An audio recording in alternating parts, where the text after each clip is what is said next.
Yeah, guys, I can just keep the glare off my eyes.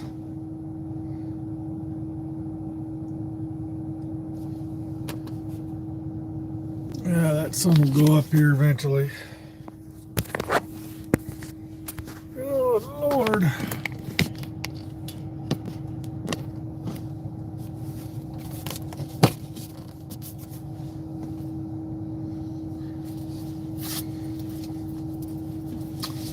So I tried to pick up my load early. I just did a couple of loads. Got both my stops dropped off. Last night I wasn't able to park at any of the truck stops because they were all full up. Most of them had all prepaid parking. So I couldn't park at any of them. And then I went and picked up a load at CR England Yard, and I walked around there. Before I left out of there, I walked around the CR England terminal over there in West Valley. And that place has sure changed a lot in 23 years. It has probably quadrupled. And I thought it would see more different colored trucks, but really it was all red trucks, just like there always is. So I kind of expected to see a bunch of different colored trucks because you see a lot of different colored CR England trucks sometimes, but nope, the yard pretty much had mostly red, the traditional red CR England truck. So but I did notice that they're not all Freightliners anymore. I saw some that were Peterbilt and Kenworths and different things over there. Well, I know I saw Peterbilt.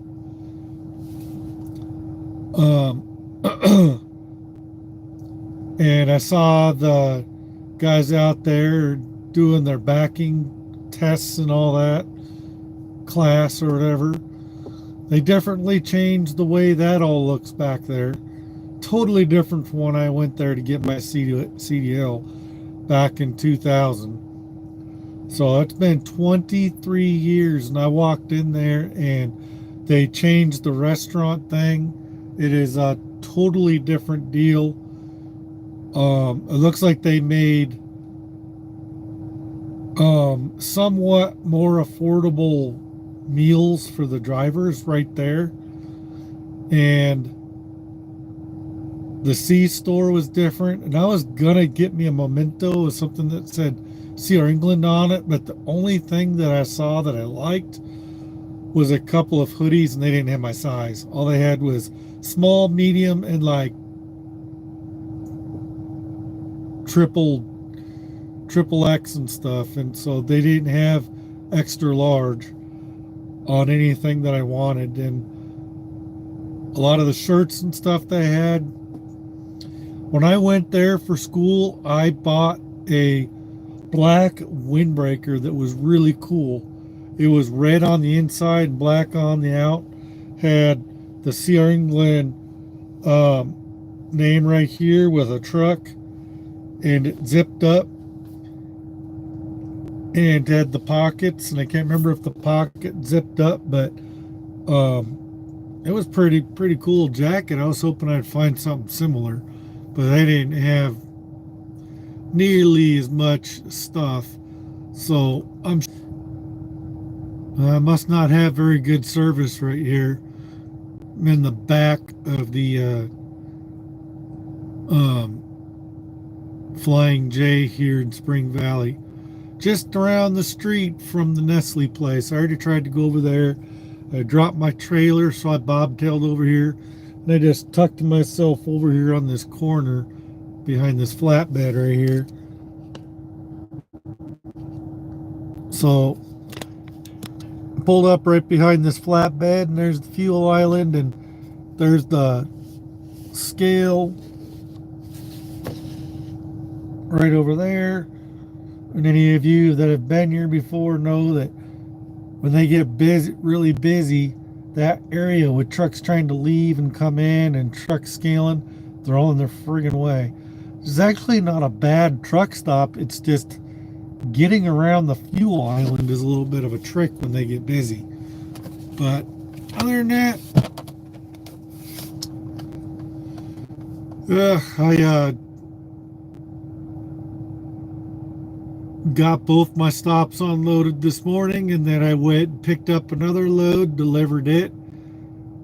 And they're docked down in. I had to go to up to Ogden to drop that off, and I showed up just a little bit before the guy was getting ready to leave for the day, and it was like 3:15, and the guy was supposed to leave at 3:30, and he was complaining that he had to leave at 3:30, but he unloaded me and got me out of there, and so I thanked him and all that, and got out of there. I still gotta scan my paperwork in for that. I got it right here. I'll do that as soon as I'm off this live feed. So tomorrow I gotta have my dispatcher fix stuff, because I tried to get the dispatch that's on right now to fix it, because apparently they didn't process my depart from my last place. So when I tried to do my arrive to Nestle, it wouldn't take it. So I guess they have to play catch up or something. So whatever. I'm probably not gonna be able to get my load till tomorrow morning. They told me to try back in the morning. It's not due to be picked up till 8 tomorrow night anyhow. So that'll give me time to catch up on editing a couple of videos that I'm working on to upload. So that'll give me time to do that tonight while I'm waiting. And then tomorrow I can get a fresh start. I should probably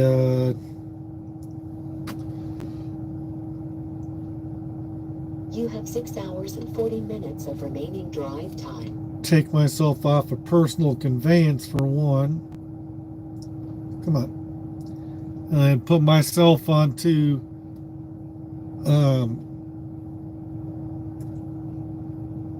I'll just flag my boat post trippy. And then what do I get back?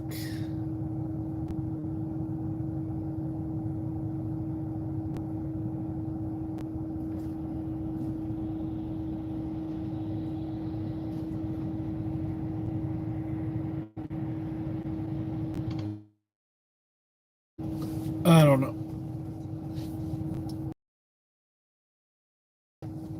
Full drive shift by morning time, plus added to my 6 hours and 39 minutes I got right now, which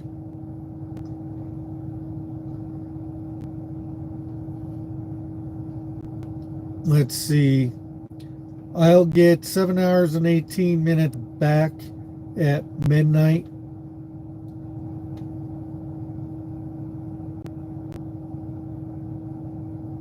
So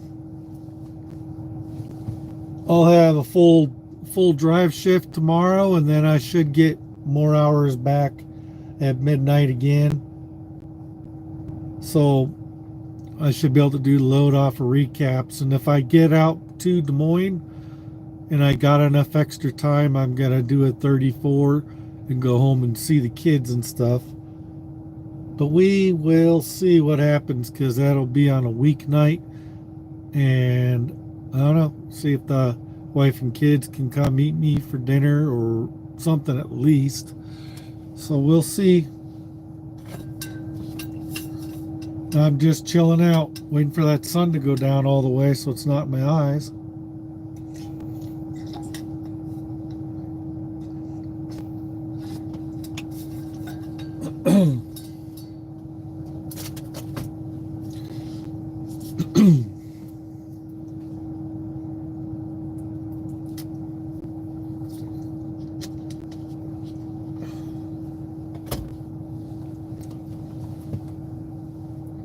And surprisingly, I got through Wyoming without there being any real high winds when I came through.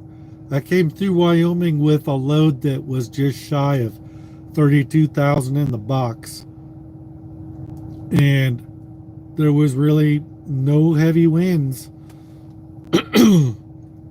coming all the way across. I didn't feel really any heavy winds coming across.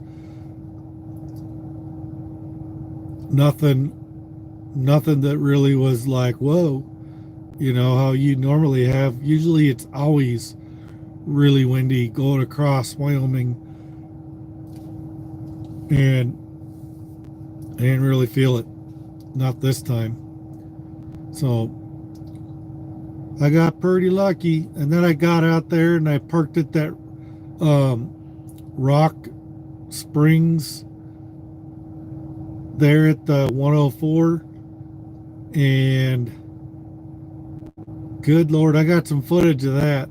But them guys were parking all over the place, and some of the guys left, and the people that came in to park across from me in the area across from me that next day were parking way too far forward. And if they hadn't left before I got ready to leave when I did, I might have not been able to get out of my parking spot because of how close they were. They were literally like so close that if anybody would have started parking beside the people right ahead of me, I might not have been able to pull forward enough to go left or right. And I was almost not able to go right. But luckily, right by the time I was needing to go on duty to go do my fueling and everything before I left, that whole area cleared out. So that was good. Everything just kind of worked out. So I think I should have a pretty good paycheck this week. I turned in plenty of miles. I don't know how many all were on this check, but it should be a pretty good check this week. So just gonna turn this other load once I get off this live feed, and then I'll go work on these other 2 videos and chill out and relax. And I think I got one more thing of raw meat, just a pound of hamburger I need to brown up, and then use it for the not the La Choy, but the other chow mein recipe that I have. It's my mom's recipe. I was going to make that for that'd make a couple of meals there.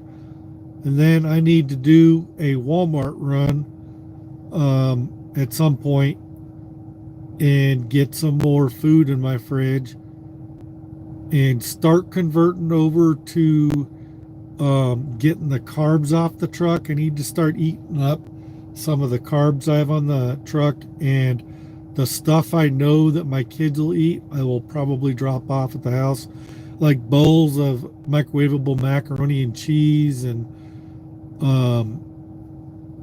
that stuff will probably go to the kids. And then I might keep the cans of ravioli because I don't think they'd eat that stuff. They don't seem to like stuff in sauce. My kids are very particular, so they won't eat that. Anyway, so I'll keep that. The peas are fine. I think I have green beans somewhere back there. I got soups that I eat up. I've got ramen noodles that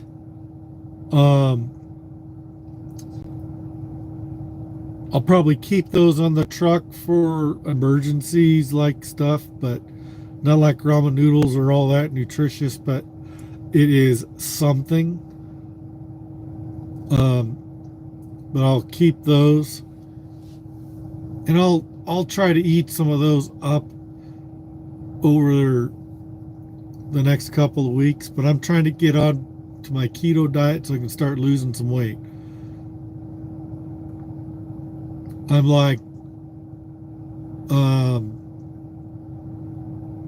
between 220 and 230 now, and I want to get back down to 200.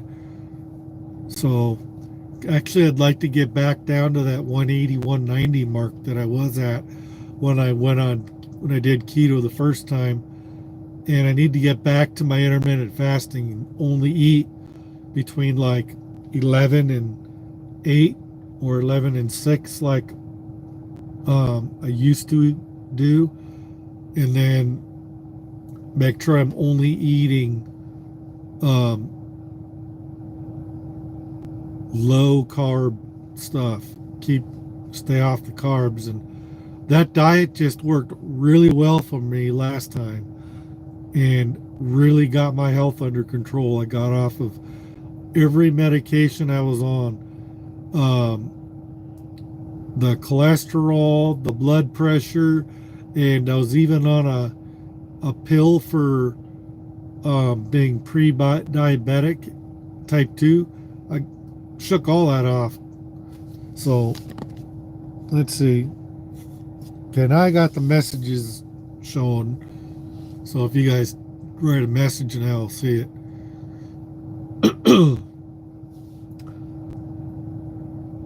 So hopefully I will be safe in this corner spot. I don't like being on the end like this, but I'm not like hanging out or anything. I got room to get around me. I don't like being on the end like this, because somebody that don't know how to drive might pull their trailer into me coming around the corner.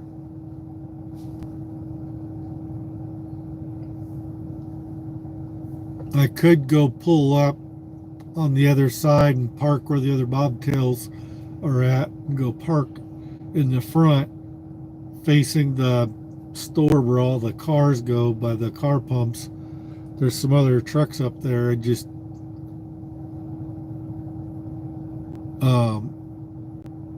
didn't really like that idea at the time.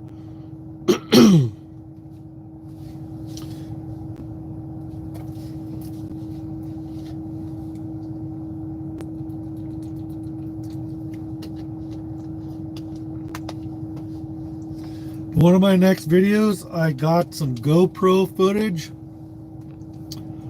and I want to start getting some more like action footage of doing stuff in the truck, like backing up and things like that, and just show me doing stuff on a day-to-day basis and show some of that footage and use my different cameras.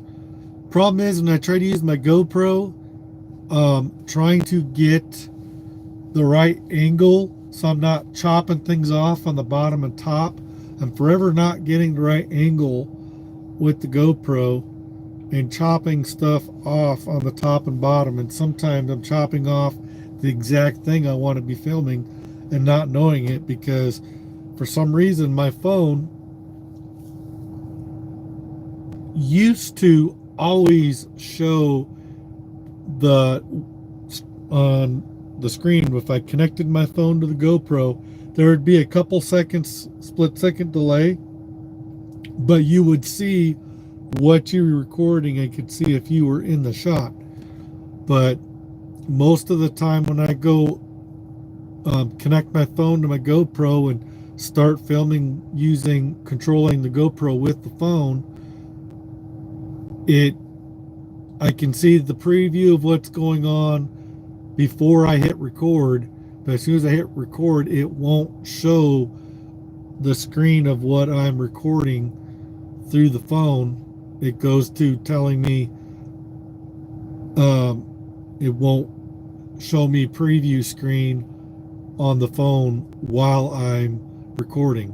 But as soon as I stop recording, it'll pop up again. I don't know why it's doing that. I've tried looking around at the settings to see if there is a setting or something. I haven't figured it out yet. It's probably something really stupidly simple, or maybe I'm just not getting a good enough connection with my phone to the GoPro. So I don't know, but I think I did get some cool footage.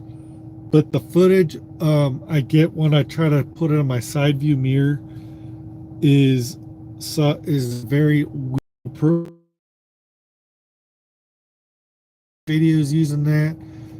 I need to bring a tripod and my other camera and put that out somewhere and record myself that way, because that will be a much better shot and be more like some of my older footage. I just wish I had a second person that could record and then record me doing stuff so that they could follow me around and change angles and move with the truck when I'm doing stuff. So I really got to plan stuff out. And there's been places I probably could have done some pretty cool recordings, but sometimes I'm just leery about whipping out a tripod at some of these customers, because a lot of places are very particular about filming on their properties, and some places don't care. They're not even paying attention.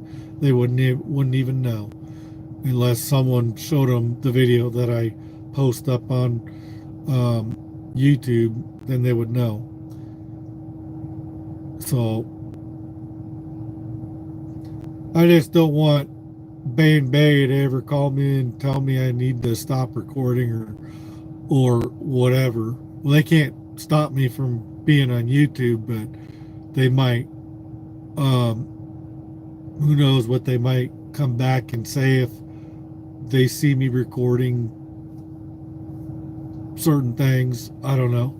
If customers start complaining about me pulling out a camera, so you got to be real careful about when you decide to pull out a camera and how,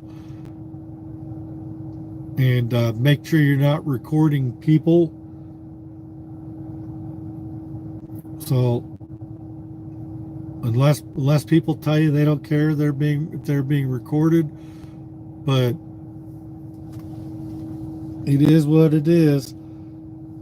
I did tons of videos of me backing up and doing different things at the Chicago post office.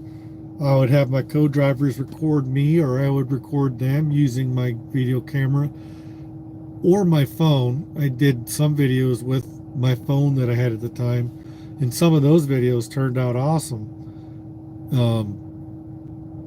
But I want to do some other backing videos of me doing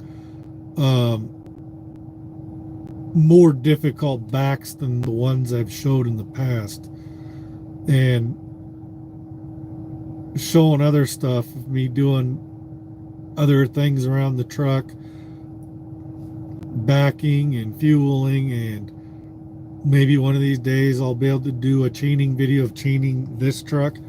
But I don't know if I'll ever be on a mountain where I have to chain in this truck. I have the chains though. I even have the socks in the side. I want to do a video. I'm going to do a video of me at least practicing putting those on, so I can see how easily those go on. They don't look like they'd be hard in comparison to putting chains on. I think they would be pretty easy. I just heard that they're pretty much a one to 2 use deal, but chains can be the same way. If you drive on chains on the wrong type of surface, if you're not driving on snow-packed roads and it's just ice or whatever, and the longer you drive and the faster you drive, the faster you toast them chains. You can toast a pair of chains in one drive session if it's not snow-packed enough, and if you drive enough on dry or just ice, and especially if you're driving over 35, the faster over 35 you drive, the more you start tearing up your chains, and then you can start tearing up your differential because you're not supposed to drive over 35 with those on. So whatever, it is what it is. What is everybody else up to?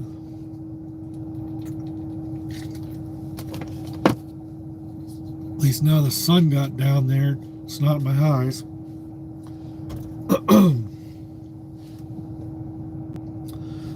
So, you notice I'm wearing my new Hooters hat. And I got this hoodie over there in Joliet. The Joliet Hooters over there by that Joliet Mall. If anybody of you guys want to know, you can get to that Hooters if that's something you're interested in. And there's plenty of room on the back side of that mall to park and walk across and go in. I don't know if there would be a lot of room on a weekend, but I did it on like a Thursday evening. And there was a ghost town back there. And I was only going there to eat. So I wasn't worried about getting packed in. So that mall looked like it was pretty much losing business and didn't have a lot of business, especially on that side of the mall.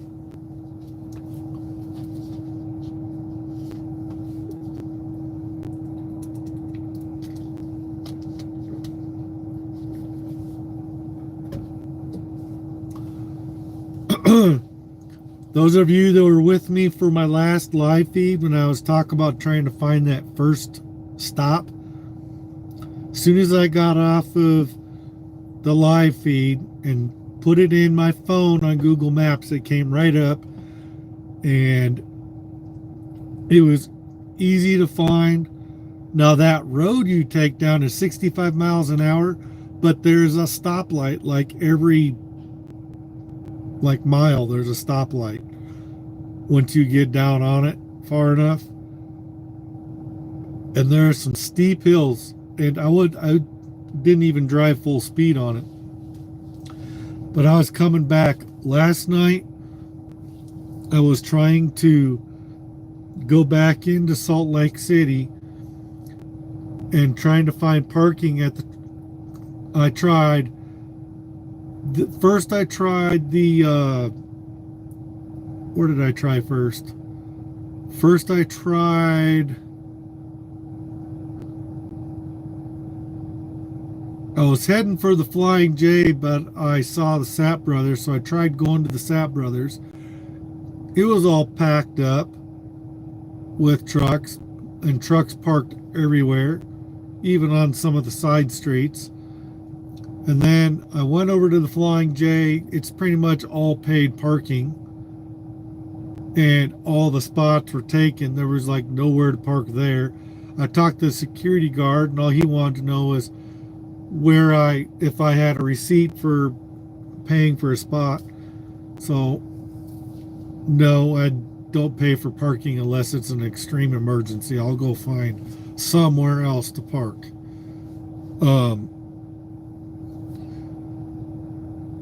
So I went from that Flying J. I tried the Loves that I don't know if there's more than one Loves on that area of town. But that particular Loves was really tiny and had a lot of different trucks parked in there. And there was pickups with long trailers parked in there. There was straight trucks, even at all the truck stops. There was trucks, straight trucks parking in places where we with our trailers should be parking, and those guys should have been parking in the bobtail spots instead of taking up one of our spots.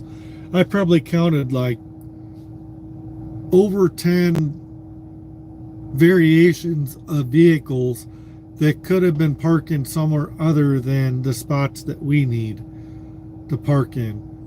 And the security guard only had one good thing that made sense, that with the paid parking comes the added security for them to keep out all the lot lizards and the other shenanigans that goes on in the truck stop. So I guess that would be a bonus there for that, but what sucks is trying to find a place to park is just about impossible because, and I knew I was trying to find a parking spot at the worst possible time too, right in that time of night when everybody's trying to park or has just already found a place to park and the truck stops are already filled up. And I wasn't going to wait around for a couple more hours for someone to leave so I could get a good spot. I mean, it was like 9, 10 o'clock at night, and I bet you no one was going to leave before midnight or after. So I just, the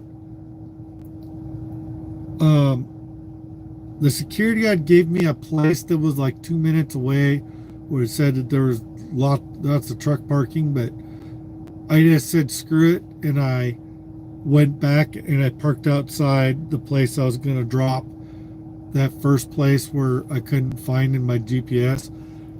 I bookmarked that place in my GPS so that if I have to go back there again, I can just program it in and go there.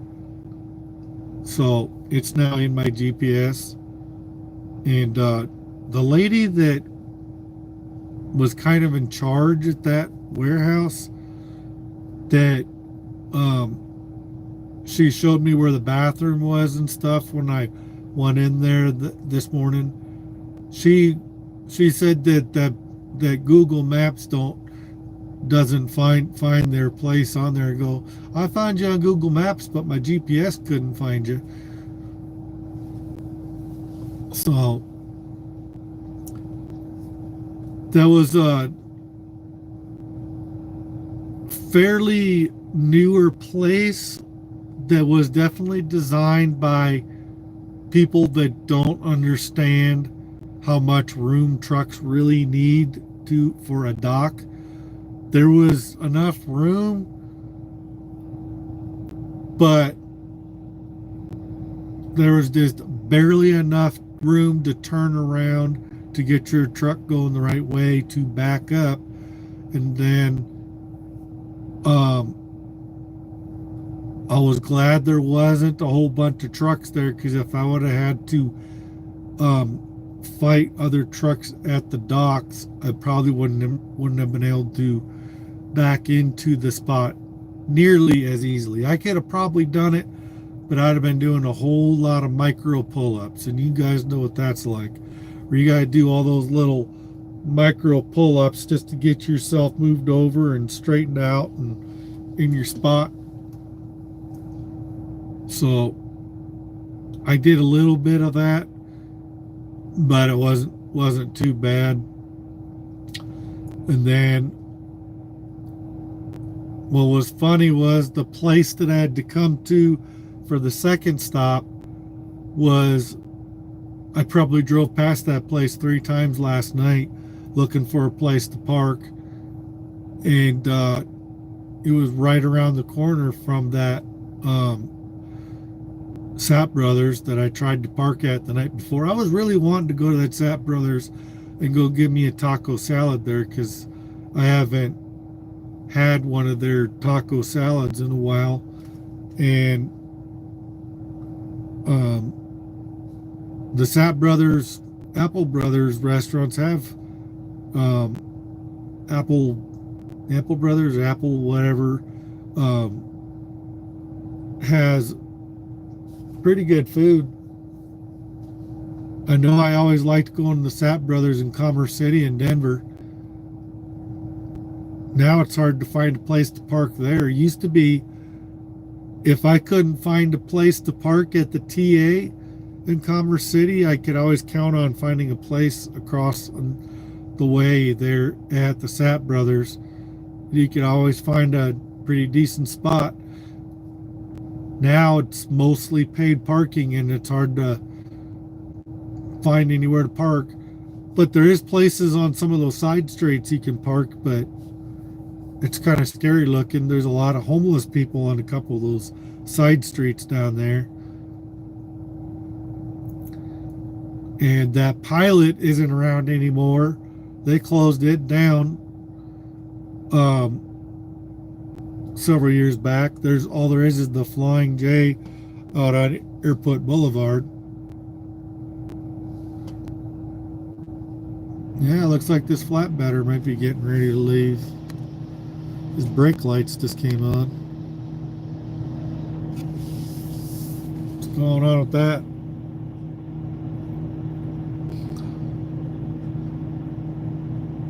I hope he don't leave, because then he's going to leave me sitting here looking kind of dumb.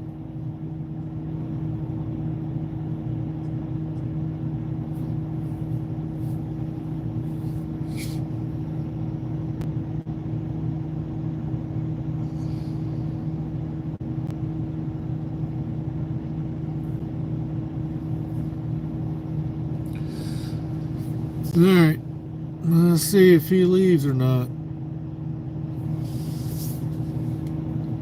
All of a sudden his brake lights just kind of came on, so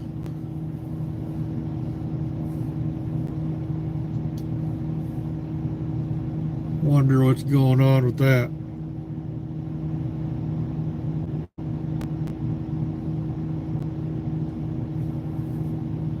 He's either getting ready to leave or he just turned on his truck and his lights automatically come on when he turns on his truck. I don't know.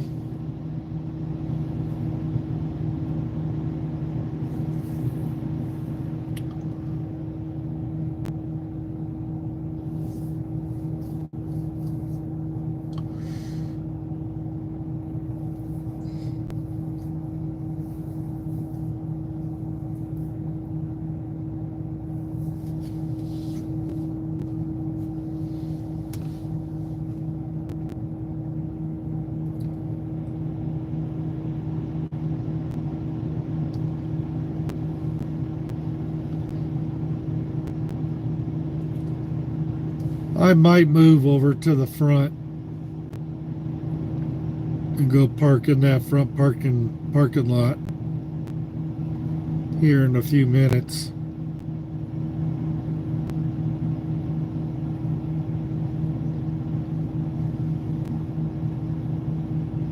This probably isn't the best place to park. Someone might swing their trailer into me. Yeah, let's go move. I'll take you guys with me for the ride.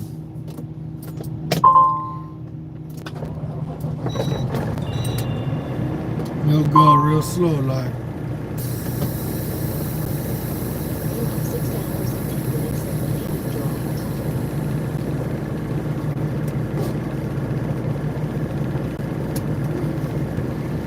time. Back up a little bit. Just put my lights on.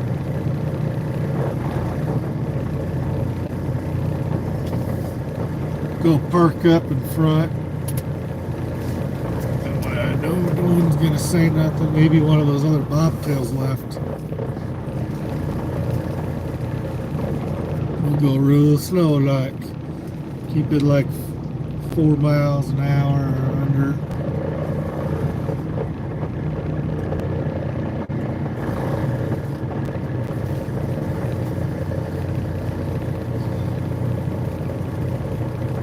Wonder if they would say anything if I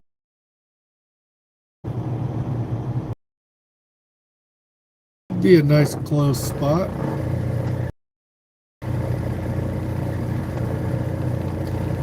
And there'd be enough room for the people on the Catskills to get off.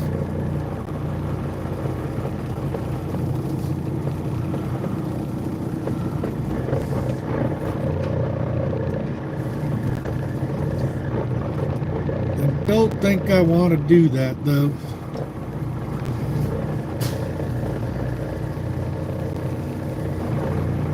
Well, let's go park over here by these other bobtails and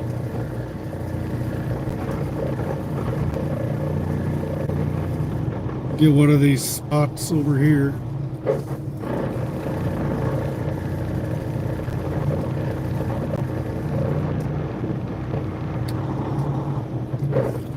How many of you guys have been to this Spring Valley Flying J?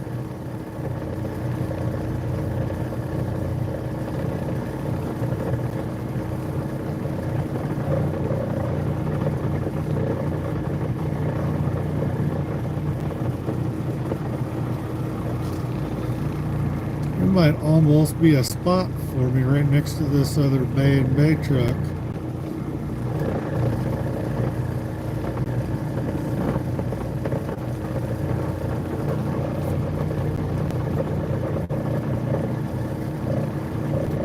Yeah, looks like there might be room for me. If there is, that's where I'm gonna park. Oh yeah, there's room.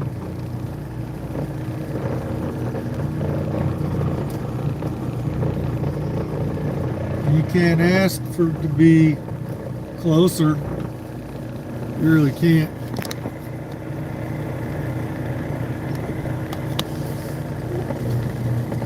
Now you guys can't really see that too well.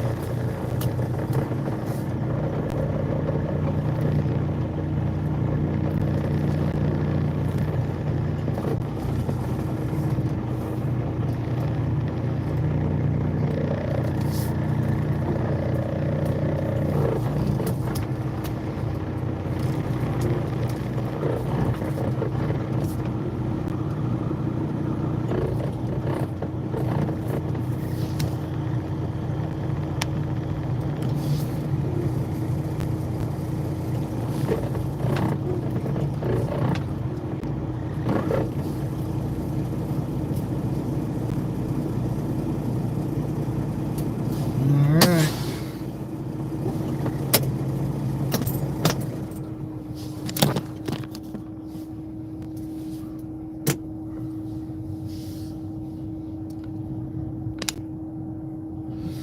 There we go.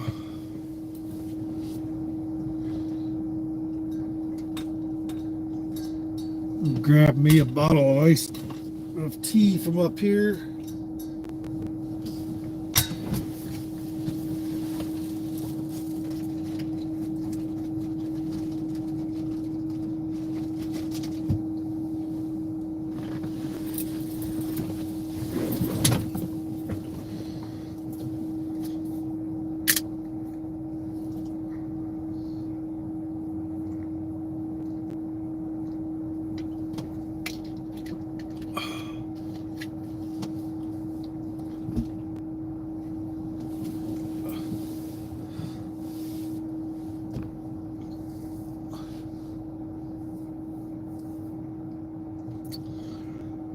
We are definitely getting back into the spring weather. This weekend was the spring forward. Everybody had to change their clocks. So we're going to be into that hot weather here soon, and some places are already getting it. Even though it was only 55 here, I was hot, just wearing this hoodie. Pretty soon we'll be in shorts and t-shirts. I'm gonna have to grab my shorts from the house next time I go through, because I'm gonna have to start needing them.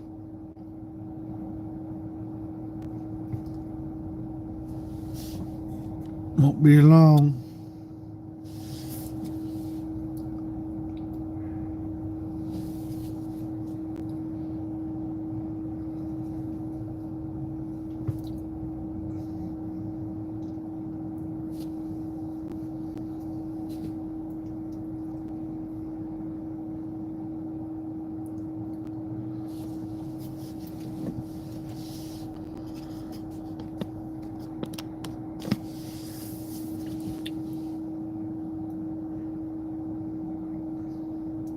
I came here and ate before I went over to see if my load was ready. Came here, topped off my reefer, and went over and parked. And then I went over, dropped my trailer, and checked in. And they said that the load is not ready that early. Told me to call back in the morning. So I'll be calling back I'll probably call back early in the morning. I might call back before I go to sleep here later just to see. But I don't think they'll have it ready before tomorrow morning sometime. And so I'll just probably get a good night's rest tonight. Let myself catch up some hours from my recap. And I should be getting enough hours. I could probably do this whole next run back over to Joliet, Illinois. I'm going right back to where I went before. So I might be picking up and dropping off and picking up. I might be going back and forth from the same places. But it'll give me the miles.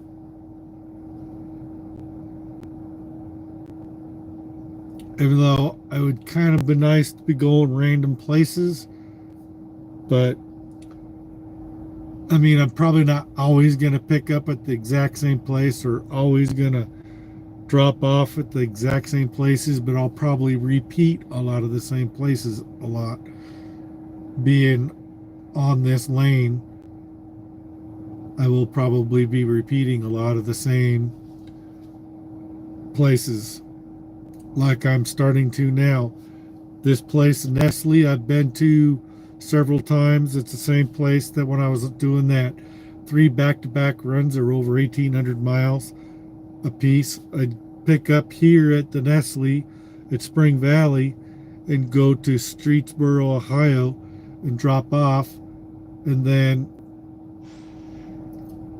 I would pick up from the same place and come back here, drop off, and I'd pretty much pick up at the same place. I did 3 back-to-back runs picking up and dropping off at the same 2 places. So that's kind of what's starting to happen with Nestle and this other place, which I think might also be, where's my thing?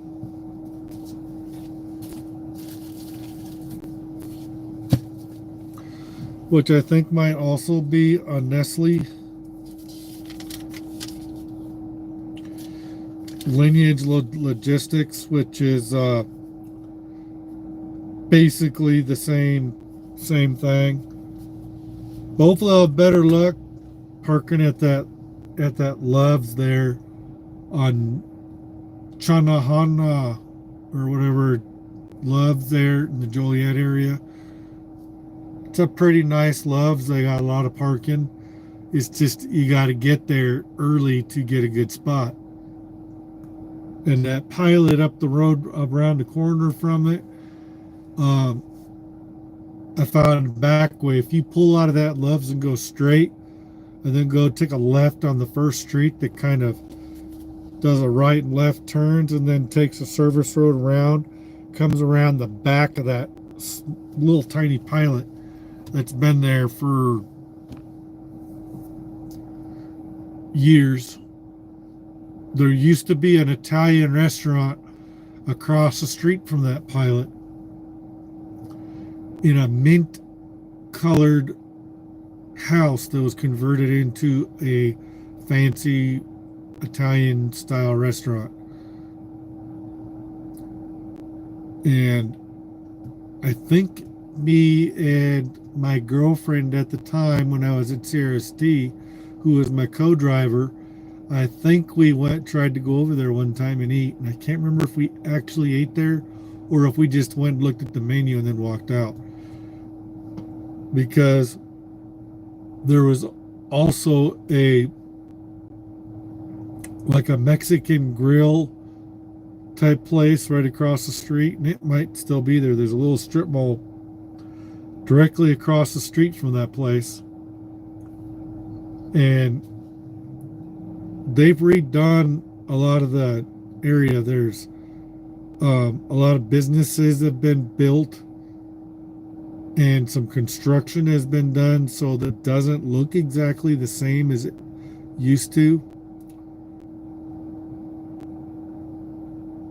There's definitely a little bit more options of parking in the Chicago area than what there used to be, because it used to be um, really hard to find even a Catskill, and you had to go way out of your way to find a Catskill. And now, at least the places I've been going to, there's a Catskills right down the street, and there's truck stops, a lot more truck stops, but a lot of them aren't the greatest truck stops, even though some of them have been around a while and some of them are newer. It doesn't take long for the truck stops to get crappy looking because of the way they're just getting taken care of and what the other drivers are doing to them, leaving their trash and their junk and bumping into each other and getting all their parts off their trucks and scraps of plastic and glass and whatnot all over the place, and then them leaving their bags of trash all over the place. That Love's is there at the Chanahan or whatever exit there. It's still pretty nice, and I don't know how long it's been there, but it looks like it couldn't have been there but a few years, but maybe it's been there longer than I think. But it's a pretty nice Love's right there. That is that same Love's where I recorded that guy talking about his company is getting ready to tow that other bobtail out on that hour-and-a-half video that I posted that was labeled home time and GoPro and dash footage. There's a section in that video where I walked out after I was taking my shower, and this Asian looking dude has his bobtail with like this towing rig hooked up to his fifth wheel plate, and he's getting ready to hook up to this other bobtail that's been all banged up, and there's chains laying on the ground, the trannies laying on the ground, and he's just kind of out there, just oddly just out there, kind of in the way of the fuel island, but kind of not in the way. And it was just odd, the placement of where he was at and how he was there doing this. And it was just like, how did this bobtail get here, and why is he hooking up right here for one? Because it looked like such an odd placement of events. And just like, did this guy pick this bobtail up somewhere else and he just came in there to try to make adjustments and hook up to that bobtail better, and he just wanted to get that bobtail off the side of the road or whatever? Or did he come to that Love's to pick up that bobtail there? It was just an odd placement of events, the way he was hooking up to that truck, and then the way he just went immediately spewing off stuff about his company and how bad the drivers are and how his boss feels sorry for the drivers and how a lot of their drivers are crappy drivers and drinking and driving and this and that and rolling over and hitting bridges, and how they don't report to DAC report on their drivers, and just going on and on and on about this stuff. And it's just like, I didn't ask for all that info, but he sure gave me an earful. And there was actually a lot more that he said than what I caught on video. I kept everything that I had on video of that, but my phone, it was either my phone stopped recording in part of that, and that's why there's like a cutoff on that, because my phone literally stopped recording and I didn't realize it right away. And then I started recording again, And that guy just had all kinds of stuff to say, and so it is just such an odd piece of video. If anything, if you haven't watched that video, you should go watch that video just for that, just to watch that guy and the stuff he was saying. The guy was just, it's just funny, all the stuff he was saying. He's just one of those people that is an encyclopedia of useless information that no one cares about. But some of it was interesting, but I didn't care. So I was trying not to be rude. I was trying to record what was going on, and it was kind of made for an interesting, odd piece of video just to throw oddly in the middle of the home time stuff that I had in that video, and just to have that kind of smack in the middle of all that. It was kind of, the placement of that video was as odd as the video clips itself of that guy talking. So it was funny as heck. If you guys haven't listened to that, at least that little bit, you should go watch it, at least that little bit. And it was just funny. So I don't know, I haven't gone back to see how many views that video has, but I don't think I've had anybody comment on that guy and all the stuff he was saying. So either people haven't watched that part, or no one's just bothered to comment. So next time I come back, if I have to go to next time I have to go to CR England to grab a trailer or something, I'm gonna put my GoPro on while I walk around in the CR England terminal, because I was trying to walk around, and part of me wanted to go look for my very first dispatch ever, and I wanted to go find him to see if he still worked there, because I had such a rough start in trucking, and that dispatcher was such a jerk to me and did not understand what I was going through as a newbie trucker. And I had so many things going on. I had every stupid paper log that I did with my trainer came back with a company violation, not DOT violation, but the company came back saying that things weren't matching every stupid log. And then I was having all kinds of problems because I was being late to places because customer directions sucked, and some of my road atlas stuff didn't match up to what the roads were, because they were converting things from being like it is up in like New York State, where it doesn't matter how many miles there is in between exits. It's 1, 2, 3, 4. There can be 12 miles in between, or 1 between exits. It's like I can't remember exactly which one. Louisiana and Georgia and Tennessee or something. I don't know exactly which ones. There's like at least 3 of them that I can remember. And I had an exit guide. Remember, this is back before GPSs and cell phones and all that. And I was running with nothing. I didn't have a CB to be able to talk to other drivers, to ask them anything. And I was out there trying to figure stuff out, not knowing whether or not I was doing it right or not. And right about the time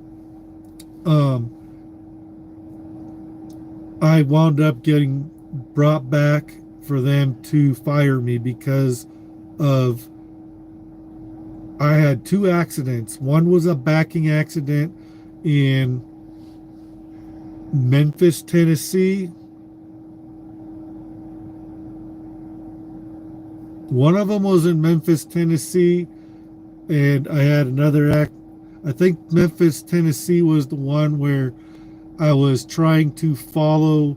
I had tried to go to the my drop, and the directions took me to the beverage place of the same name, and I was going to the same company but a different location, like 4 blocks away. And I woke up a half hour late. I was supposed to be there at 7:30 or at 7. I woke up at 7:30, walked in with my paperwork, and they told me I was at the wrong place. They need to go, and I should have known that because I had I can't remember what I had on my truck, but it wasn't beverage. Cold storage place, and there was a low bridge and stuff to get there, and I saw a local day cab driver with the name of that company on the side door turning down this road, and so I followed him because I didn't have customer directions to this place.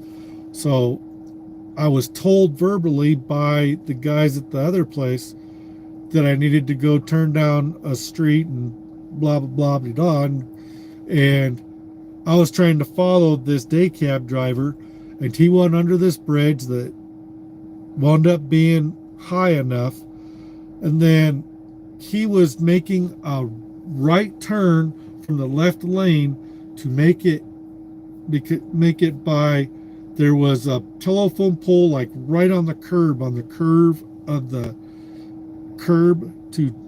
of the street, and on the far end there was like stuff sticking out like fire extinguishers that were dang near installed on the curb, almost in the street. And so it was a skinny road, and you were trying to turn down, and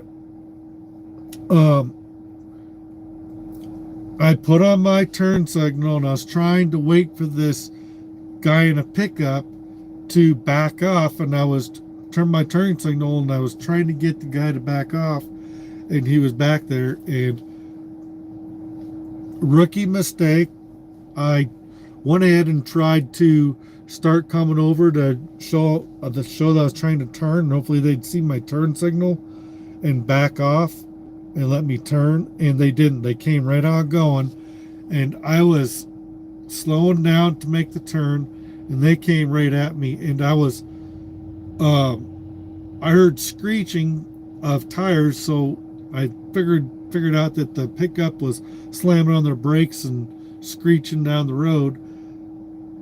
I stopped my trailer right on the top of that guy's hood, and it stopped right before his windshield started. And that was, I can't remember if that was my second or my first accident, but my other accident was a backing accident where I was a dumbass trying to do a blindside back. So that was pretty much the reason why I got fired from Sierra England, because they couldn't keep me because of that. And that's understandable, but there was so many things that they should have looked at and said that I needed to get new training and go out with another trainer. I think that they should have done that, but I know probably their insurance probably wouldn't let them do something like that or whatever. But, and then I had that thing where I had only been out a couple of months as a new driver, and I had a Class A CDL with endorsements, but I had no experience, and I couldn't get a job anywhere else. And it took me a couple of years, and I eventually wound up doing some temp jobs, got hired on doing some local work driving, and eventually I got back into over-the-road truck driving, and I went to CRST as a refresher course and took my girlfriend and went back through temp jobs and stuff like that. So I had it pretty rough. I had a lot of things working against me, and I had my grandma in the hospital who passed away, and I was getting routed back to Salt Lake City to get fired, and I knew it. And they gave me an insane amount of time to pick up a beer load north of Denver, and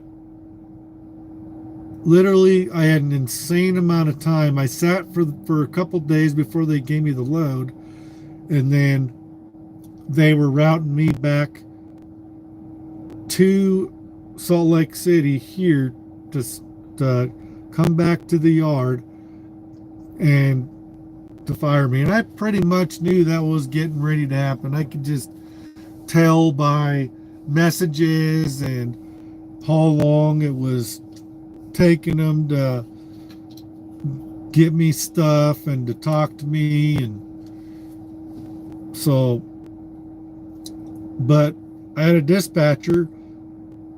His name was Dan Meter, and he drove for 3 years, and he said he had a perfect record. He had no late loads and 0 accidents. And the accidents, I believe, but having no late loads, maybe I have trouble believing that anybody that can just, especially starting out, is not going to have at least 1 or 2 late loads. It could happen, but I mean, just starting out, everybody messes up. Everybody has problems just starting out. Everybody's learning and trying to figure things out. I mean, it could happen. You could get out there and get very lucky and be just taking your time and doing stuff. I mean, it's possible, but I was just like, well, it's not a dispatcher I want, especially when I'm new. I don't want a dispatcher who has a big head because they were out for 3 years, and according to him, what he said at least, that they have a perfect record. So they're not going to be understanding of problems that you might have. They probably feel like there's no reason that you as a new driver should be having any problems whatsoever. They're not going to be understanding, and they just kind of talk to you like, what's going on. And when you got crap directions and crap maps and crap exit guides and nothing matches because everything's converting and some things are right and some things aren't, and you have to kind of be dang near a code breaker to figure out what's right and what's not, and figure out, okay, this exit guide is, the exits match up for these states but not this state. This road atlas, these mile markers match up, but they just converted this state mile exit markers, and so it's okay, it's like this many miles difference or whatever, and it just plays complete havoc with trip planning, especially as a newbie driver. So it really sucked. It wasn't like you guys now go out there, try trip planning the old school way, using a map and exit guides, and you get directions over the Qualcomm, and that usually are right, but sometimes they're wrong and they take you to the wrong place. And sometimes you try to call places, they don't answer the phone, so you can't call and confirm directions. After my dispatcher ripped me a new one for not calling to confirm directions every place I went, because I couldn't find some places because Qualcomm directions sucked. And I had a trainer who never called shippers and receivers to see if the directions are right. He even admitted to me after I kind of bumped into him when I was getting sent home, and he told me, I can't remember my first trainer's name, but he had the same thing happen where every log that we had while we were on the truck together came up where Sierra England said that they didn't none of the times matched up for what they had for where we were supposed to be at when. And which was funny because we fudged some paper logs, but most of the logs we did log it according to yard time to the minute. Well, you had that variance of the 15 minutes for paper logs. Everybody knows that.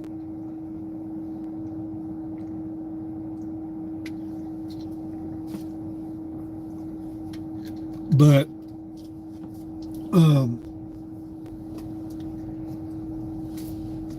I had it pretty rough, but I was an awesome backer. My problem was I just became too cocky. And I saw all these other drivers whipping out blindside backs, and I tried to do it myself because drivers were coming into these truck stops and various places, and they weren't taking the time to flip around to get so they could drop back from their driver's side. They were just pulling in and see an open spot, and they would just whip in no matter whether it was a blind side back or not. And they were whipping it in and everything. And they weren't being slow about it either. These guys were getting right in there. It's just like, okay. So as a newbie, rookie, dumbass truck driver, I started thinking that I should try to master the art of the blindside back, and that was obviously one of the biggest dumbass moves I could have ever done. Probably one of the biggest mistakes I made first out truck driving. But I had backing pretty well conquered. It's just nobody can master blindside backing. In order to blindside back, you've got to turn that back into a back where you can see what you're doing as quickly as possible and get out 50 million times and make it so that you're in a straight line as soon as possible so you can back in and make that into a driver's side back as quickly as you can. And if you're not able to do that, then do not make that back. Find somewhere else to park. And what was funny about that backing accident that I had was I could have parked on the side street at the company I was getting ready to. I think I was going to a pickup right there. That was in Atlanta, Georgia. And Atlanta, Georgia, when I first got started truck driving, was the bane of my existence because every time I went there during that short period of driving for CR England, every time I went to Atlanta, Georgia to try to find the businesses, the places I was trying to deliver to or pick up at, I remember trying to find the Qualcomm directions said to turn down the street to the left of the Crystal Cafe, and I didn't know what the heck a Crystal Cafe was or what it looked like or anything. And I'm circling these roads trying to find this place.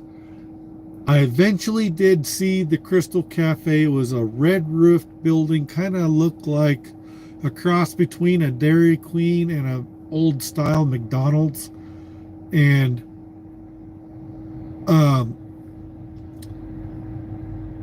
when you pull down that road that's right beside that Crystal Cafe, and by the way, that road, before you turn down, it does not look like a road that a truck should be going down. It looked like just a a residential road to go down to people's houses, and it was an industrial, all kinds of industrial businesses down that road. But once you went down the road, it became a steep hill downwards, and then there was the driveway for this place was a steep uphill, so you had a steep downhill going this way, and then their driveway was going this way.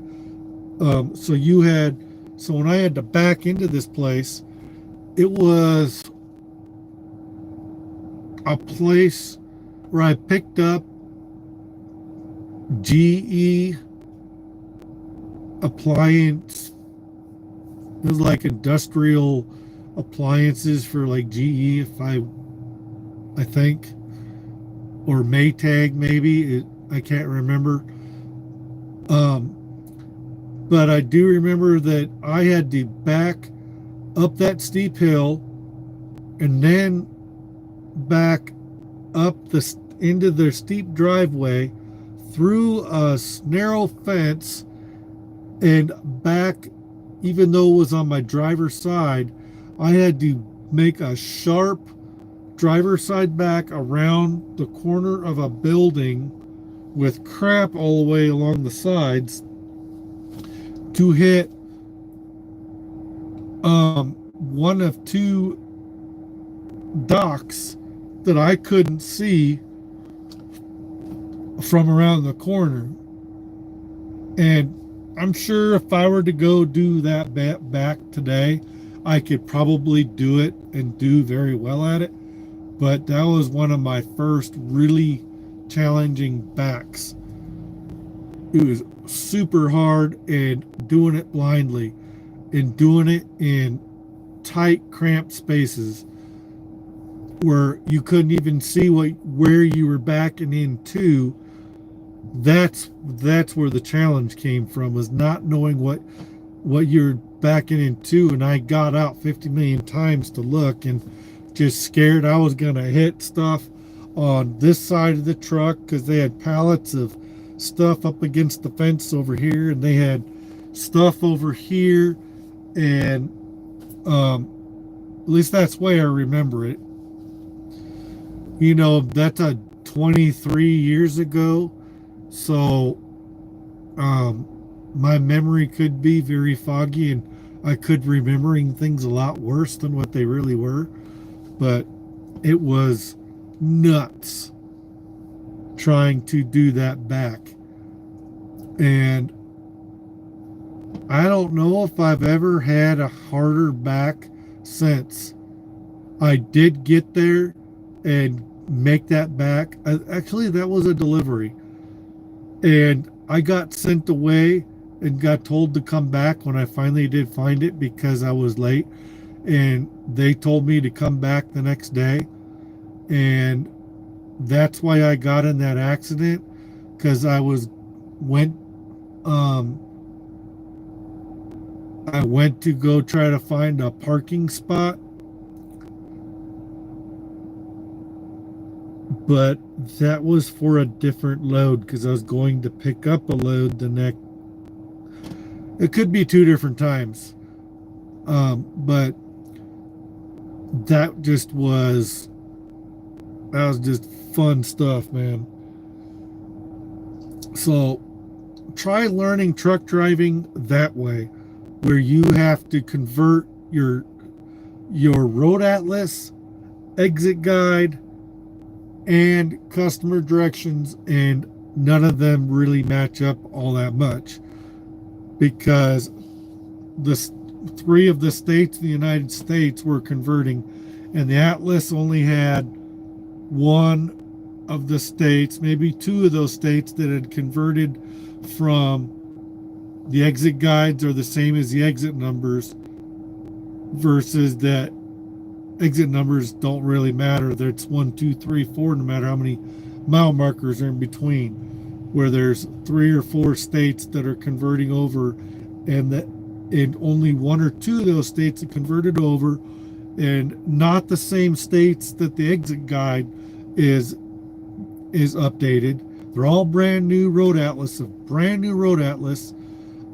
2000. That was the 2000.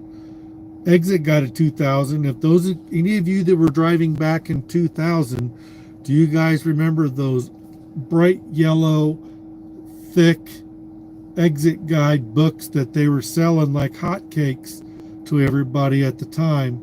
And then you had the regular blue ones that you used to find everywhere, plus those little pocket size ones that you could put in your pocket that is just kind of like a quick reference deal. You didn't have Google Maps, you didn't have cell phone, you didn't have computer on your truck, you didn't have all this Wi-Fi crap, you didn't have any of that. You had I didn't even have a CB, and half the time trying to call customers and stuff didn't even work, so it was rough. But I learned a lot of things. You learn things the hard way, you learn them well. So I got a lot of stuff ingrained into me early on. I learned my lesson about blindside backs, and I will refuse to do blindside backs unless I know that I can turn them into a driver's side back. But if I know that I can get straight, if I have enough room to get straight to get in there. But I'm not just going to whip out a blindside back out of nowhere anymore just because I'm cocky. I'm confident in my backing skills. I'm a very good backer. Half the time I can back into some docks with hardly any pull-ups, but I usually do extra pull-ups lately because I'm just trying to be safe and I'm trying to make sure I get in there without hitting stuff. So I can do no pull-up backs, probably a lot more than what I've been doing, but I don't care about showing off or trying to prove anything to anybody. I just try to get into those docks without hitting anything, and I don't care. Sorry.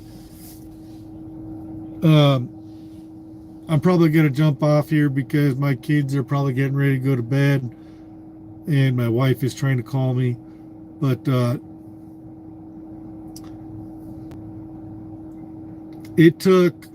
I went back home.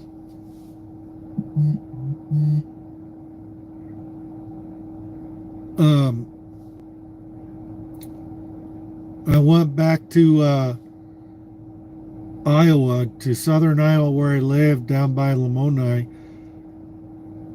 and I couldn't get anybody to hire me because I had accidents on my record and I didn't have any experience, and everybody wanted 2 years of experience and no accidents. So obviously I was screwed. Eventually got some temp jobs and stuff and this and that. I wound up going back to some of the places I'd worked out to before I was a truck driver, and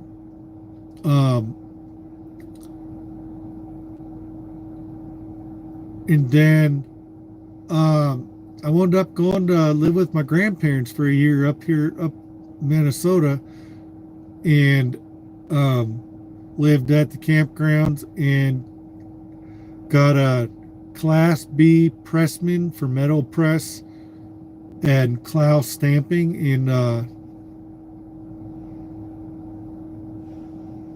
don't remember the name of the town, but it was north of Brainerd and Baxter.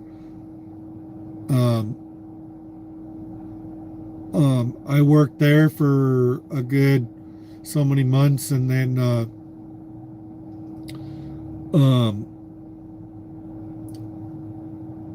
and that was the election year where Bush got elected the first time.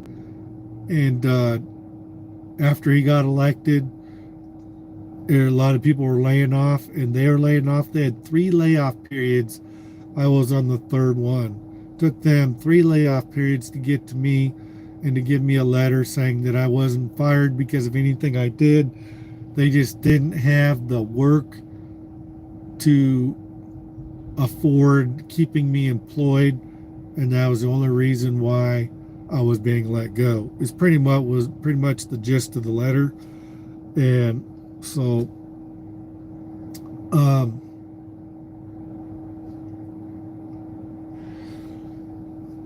anyhow, it took me a while, a few temp jobs. I wound up going back to CRST in order to get back into the real over the road of it. And then I drove for CRST for a couple years with my girlfriend who I took there. And I had done a bunch of driving jobs here and there, and got some more local experience. But I went back to CRST and went with another trainer.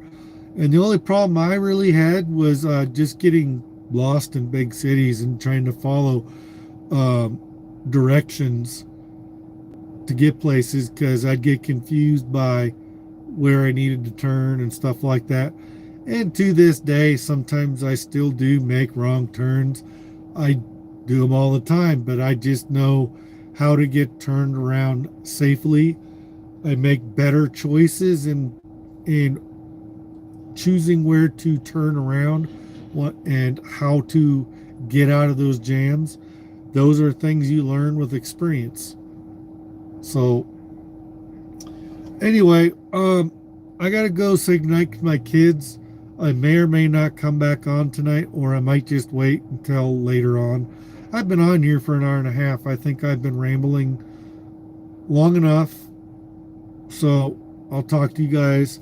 Either I'll come back on in a little bit, or I got 2 videos I got to edit back here. One of them I don't have all the footage for, but I need to get the one video edited and get it saved and get it loaded up. And then I got another video which I gotta look over everything. A lot of it's GoPro footage, and I think there might be some of it that might have been cut off a lot on the top and bottom, and I gotta decide whether that footage is good enough to keep or not. So I will talk to you guys again soon, whether or not it's tonight or tomorrow or whatever, but I will be back on again. I enjoy these for coming on. If you're not subscribed, please hit subscribe and hit that thumbs up. Leave any comments or questions. I don't care if they're good, bad, or otherwise. I'll take it all. I don't care if I got trolls on here, people saying bad crap. I don't care. It helps the channel either way. I got thick skin. So I'll talk to you guys later. Thanks for coming by and watching, guys. Catch you next live feed or next video that I post. Thank you.